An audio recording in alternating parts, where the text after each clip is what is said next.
Aujourd'hui, je vais faire quelques exercices à la plume pour m'entraîner, pour faire des arabesques, des courbes. Et alors, je prends ma nouvelle plume. Donc, je dois tester cette plume, comprendre toutes ses capacités.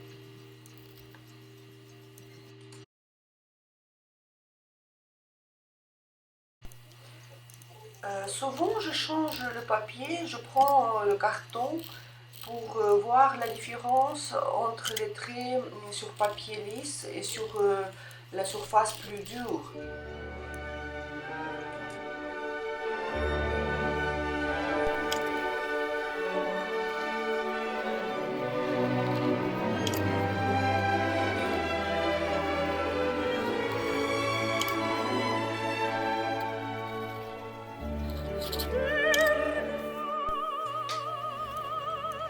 Il ne faut pas croire que chaque arabesque c'est un résultat des mouvements spontanés.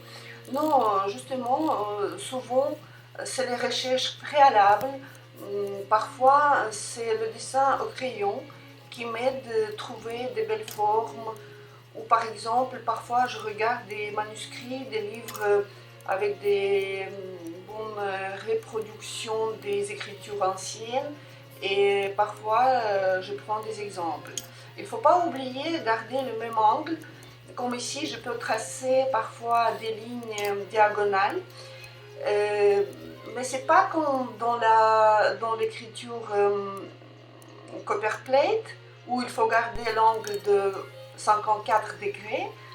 Ce n'est pas vraiment nécessaire pour écrire une carte, mais ça peut aider effectivement des lignes diagonales pour rester toujours sur le même angle.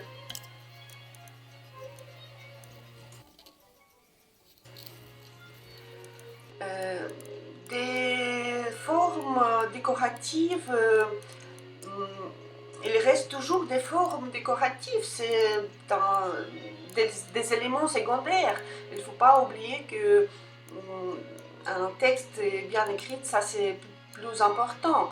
Donc travailler la calligraphie, ça reste toujours la priorité.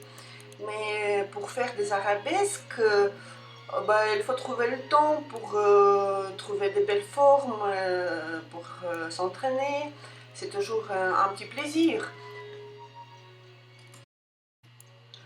Pendant ce travail de recherche, je découvre ma plume, je redécouvre ses capacités.